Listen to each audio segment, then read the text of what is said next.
Fala, Legionário, tudo bem? Excelente dia aí pra você. Ontem a gente estava conversando sobre o homem ser o motor, né? O homem ser uma propulsão para a nossa sociedade voltar a entrar na linha. O que eu quero dizer com isso, né? Deus, ele fez o homem com uma missão. Deus, ele fez a mulher com uma missão. Deus, ele deu filhos aos pais com uma missão. Deus, ele deu missão para os filhos, assim como para os pais. Então, por exemplo, está escrito lá em Efésios, Colossenses também: não provoquei os vossos filhos a ira, mas não é criai-os, né? Tipo assim, guie eles no temor do Senhor, alguma coisa assim. Não me lembro bem agora. Mas cada um no seu papel.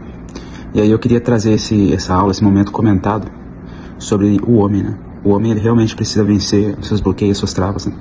Mas agora eu quero comentar sobre a mulher. A mulher é talvez a criação mais fenomenal de Deus, né? Porque o homem, ele vai representar Cristo, mas a mulher, ela vai representar a igreja.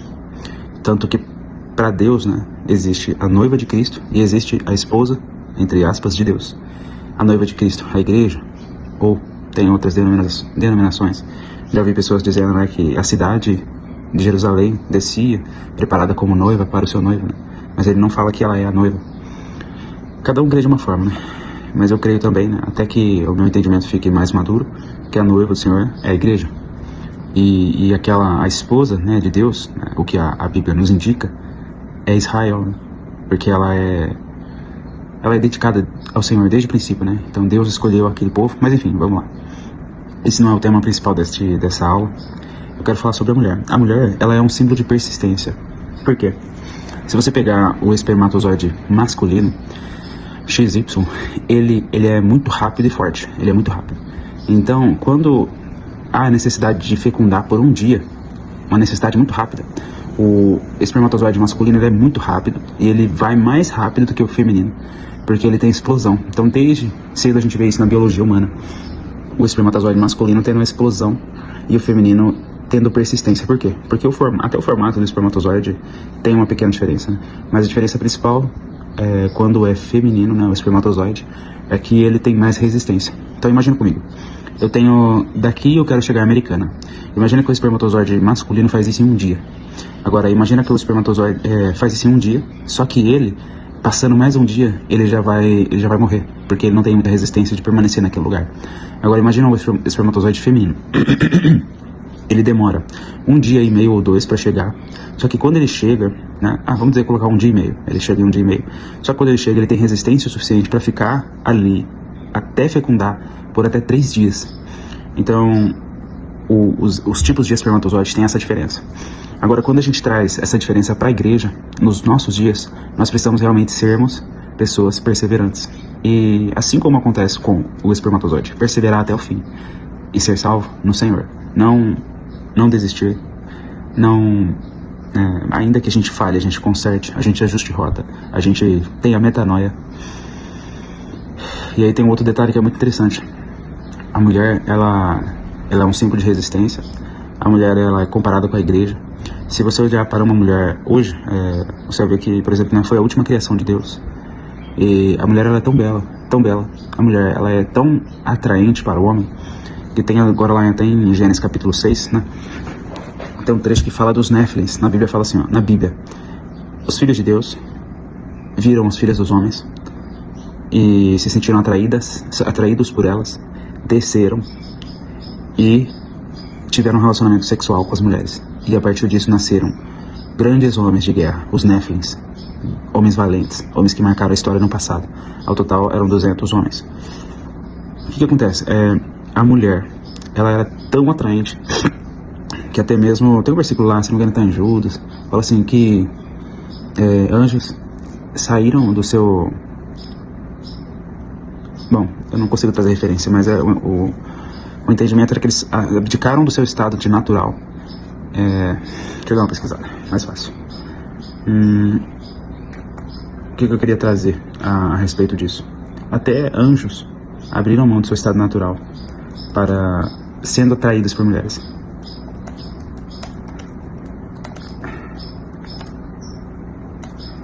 E pecaram.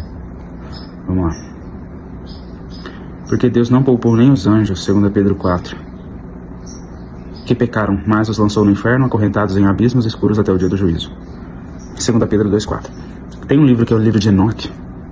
O livro de Enoque ele é citado por Judas, lá na epístola de Judas. Ele fala assim, ó, assim como Enoque, o sétimo depois de Adão, citou, ele fala assim, eis que vejo o Senhor, e ele vem com todos os seus santos, miríades, ou seja, o exército enorme. E aí eu não lembro o restante. Mas Judas cita o livro de Enoque na Bíblia. E aí lá em Enoque, quando vai falar sobre o princípio, fala que vieram esses anjos e eles se relacionaram com a humanidade. E fala também que eles ensinaram para as pessoas da terra toda sorte de coisas relacionadas à guerra, relacionadas à beleza da mulher, fazer a mulher se sentir mais luxo, tipo uma luxúria.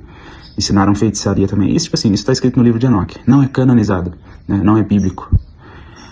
E enfim, né? Existem judeus que creem, se eu não me engano. Existem a igreja etíope, né? Lá na África, eles têm o livro de Enoque na Bíblia deles. Mas assim, né? Não é para todos esse conhecimento. Ah, Bruno, você acredita? Cara, sendo bem sincero, não interessa para você se eu acredito ou não. Se você quiser saber mais sobre isso, leia, tire suas próprias conclusões, ore ao Espírito Santo. Mas eu fico com a Bíblia. Eu fico com o que está lá em Gênesis 6, que está escrito Está escrito por cima essa história. Eu fico com o livro de Gênesis. E é só isso.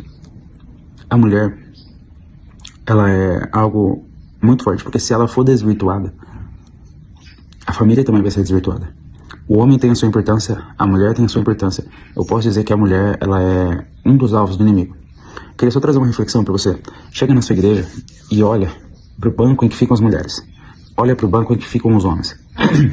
Você vai ver muito mais mulheres na igreja. Por quê? Porque elas são perseverantes. Você vai ver que existem muitas mulheres sem os seus maridos ali, porque eles estão presos na bebida, eles estão presos sei lá, qualquer coisa. O homem, ele é muito fraco, de certa forma. Ele tem uma explosão, mas ele não tem perseverança. Esse é um dos grandes problemas do homem hoje em dia. Todo homem, ele precisa haver um ajuste de rota, uma metanoia, para que ele se torne perseverante como a igreja. Perseverante como a feminilidade da igreja. Perseverante como Cristo foi. Às vezes você não entende o que eu quero dizer com isso, então vamos colocar. Perseverante como Cristo foi. O homem precisa ajustar a sua rota, ser perseverante. O homem precisa se posicionar, porque quando ele faz isso, a família também se posiciona. E o que a mulher precisa? Lembra que o homem é o motor. Se ele estiver girando, se ele estiver servindo a família, se ele estiver honrando a família, se ele estiver se sacrificando, amando a esposa acima de tudo, acima dos filhos, a família vai fluir, porque ele é o motor. Agora, a mulher, ela tem partes que o homem não tem. A mulher, ela tem uma cabeça, um cérebro maior. A mulher pensa próximo de 3 vezes mais do que o homem. A mulher fala próximo de 3 vezes mais que o homem. 2 vezes mais que o homem e quase chega a ser 3 vezes mais. Então, a mulher, ela tem delicadeza, tem sutileza, ela tem cuidado, ela tem sensibilidade, coisas naturais, coisas que é como tem religioso que vai morrer agora. Mas a mulher é como se fosse o segundo Espírito Santo para a vida do homem. Porque ela é sensível, ela é amável, ela é sutil. E aí se você fala assim, não, Bruno, não tem nada a ver, porque a minha mulher não é nada disso. Então o que eu falo pra você? Daqui em 3 ou 4 dias eu vou me aprofundar um pouco mais sobre esse assunto. A questão de a gente olhar para o esposo ou para a esposa não como nós olhamos, não como nós podemos ver, mas como o Senhor olha. Porque Ele confia plenamente em tudo que Ele colocou dentro da vida da sua esposa. Ou do seu esposo. Falando para mulheres. Deus, Ele é muito bom. Deus, Ele é muito, muito bom. É engraçado porque a mulher é muito atraente para o homem. A mulher é um bicho tão doido que homens casam com mulheres. Homens traem por causa de mulheres. Mulheres, às vezes, querem se tornar lésbicas por causa de outras mulheres. E é muito doido. Homens, às vezes, querem se tornar travesti para se parecer com mulheres. Então, o negócio é louco. Homens traem, homens querem se parecer com mulheres. Mulheres vão na contramão da naturalidade, querendo se envolver com outras mulheres. É muito doido. Mas que você possa ser o motor, a proporção da sua casa, propulsão da sua casa. E a sua esposa possa ser a delicadeza, a simplicidade, a sabedoria em pessoa, dentro de casa. Porque a mulher é sensível, ela é amável, delicada, coisas que o homem muitas vezes não tem. Então respeita a sua mulher, honra ela, ama ela. E ouve ela quando ela quiser falar com você. Dá um pouco de atenção, porque o homem é muito prático. A mulher, ela pensa demais, ela quer ser ouvida, ela quer ser amada. Então, ouça Ame sua esposa. Se você não der atenção pra ela, quem vai dar? Vai ser o próximo. E aí você se ferra. Se você não cuidar bem do que você tem, você vai se ferrar. Não posso fazer nada, só tô abrindo seus olhos. Até ela querer desistir de você porque você tá sendo muito frouxo, muito falho. Então, pra que viver tudo isso? Não vamos evitar? Começa a ouvir sua esposa, se dedica pra ela. Porque você é o único homem que pode fazer isso. Apaga aquela história maligna que já aconteceu na vida dela por causa do pai dela. Seja uma nova representação da masculinidade na vida dela. Porque como eu disse pra vocês ontem, o inconsciente, ele tem figuras. Então, se ela sofreu na mão do pai, você é uma figura do pai. Você não entende isso. Todos os homens que ela vê de forma inconsciente vão ser só um homem. Todas as mulheres que ela vê de forma consciente vão ser só uma mulher. Salvo, tipo assim, é minha mãe, entendeu? Essa é diferente, porque o inconsciente é diferente. Mas até a mãe mesmo influencia muito em como ela enxerga as outras mulheres. Porque de forma simbólica são só uma pessoa. É sempre a mesma pessoa. Mas é de forma inconsciente. A pessoa não sabe que ela vê daquele jeito, porque é tudo inconsciente. Você não vê seu coração batendo, você não sente você respirando, você não sente o sangue passando pelas suas veias, você não sente seu intestino trabalhando, você não sente a sua bexiga quando ela está recebendo a água que vai se tornar xixi, enfim. A gente não sente, mas é tudo processos. Mais de 90% feitos pelo cérebro, tudo inconsciente. Esses são outros inconscientes, então respeita isso. Ame sua esposa. Fica só com esse mandamento da Bíblia. Ame a sua esposa. Só isso. Que os outros você vai fazer. Começa pelo amor. Senhor, dá-nos sabedoria, dá-nos graça. Continua nos capacitando em nome de Jesus a vivermos a tua vontade, teu querer. Abençoa cada um que está aqui, Pai. Em nome de Jesus é o que eu te peço. E que a gente receba uma chuva de prata hoje. Chuva de sabedoria. Uma chuva do Senhor para as nossas vidas em nome de Jesus. Amém. Tamo junto, gente. Deus abençoe.